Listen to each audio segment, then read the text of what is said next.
বিরতির পর স্বাগত। কমলপুর মহকুমায় প্রতিনিয়ত যান সন্ত্রাস লেগেই রয়েছে।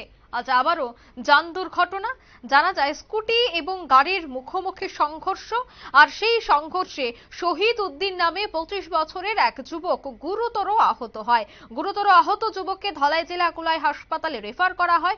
আহত যুবকের বাড়ি দক্ষিণ মানিক ভান্ডার এলাকায়। জানা গেছে শহীদ উদ্দিন তার বাড়ি থেকে স্কুটি নিয়ে কমলপুর আসছিল, আর ঠিক সেই সময় কলাছড়ি আসতেই বিপরীতে একটি গাড়ির সাথে তার মুখোমুখি সংঘর্ষ হয়। সঙ্গে সঙ্গে সে মাটিতে লুটিয়ে পড়ে। কলাছড়ি এলাকার লোকজন সঙ্গে সঙ্গে দমকল কর্মীদের খবর দিলে দমকল কর্মীরা ঘটনাস্থলে উপস্থিত হয়ে গুরুতর আহত যুবককে বিমল সিংহ মেমোরিয়াল হাসপাতালে নিয়ে যায়। হাসপাতালের কর্তব্যরত চিকিৎসক শহীদ উদ্দিনকে প্রাথমিক চিকিৎসা করে ধলাই জেলা কুলাই হাসপাতালে রেফার করে দেয়। সে বিষয়ে দমকল কর্মী সহ প্রত্যক্ষদর্শীদের কি বক্তব্য শোনাবো। আমার বাইক না রেজিস্ট্রেশনের লাগে আর কি আমরা কমলপুর ইংলিশ মিডিয়াম স্কুলে রওনা থেকে বাইরে হচ্ছি।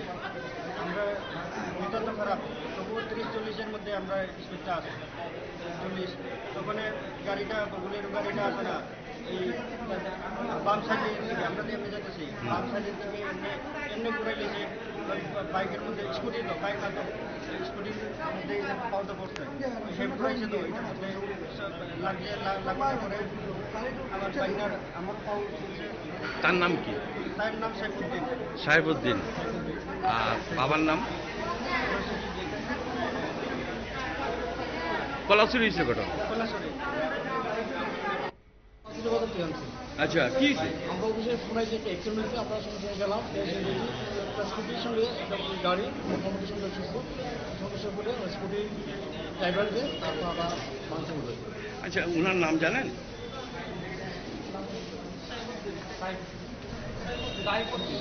সাহেবউদ্দিন। কিভাবে অ্যাক্সিডেন্ট হয়েছে? এটা গাড়ি আর স্কুটির মুখোমুখি সংঘর্ষ। আপনারা শুনলেন প্রত্যক্ষদর্শী এবং দমকল কর্মীদের বক্তব্য। দুটি গাড়ি এবং বাইকের মুখোমুখি সংঘর্ষে এলাকা জুড়ে আতঙ্ক।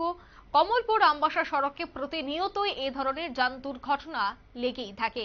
প্রত্যক্ষদর্শীরা বলছেন যে এই ধরনের যান দুর্ঘটনা রোধ করতে ট্রাফিক দপ্তরকে পদক্ষেপ গ্রহণ করতে হবে এবং ট্রাফিকি ব্যবস্থাকে আরো মজবুত করতে হবে, নয়তোবা এই ধরনের যান দুর্ঘটনা লেগেই থাকবে।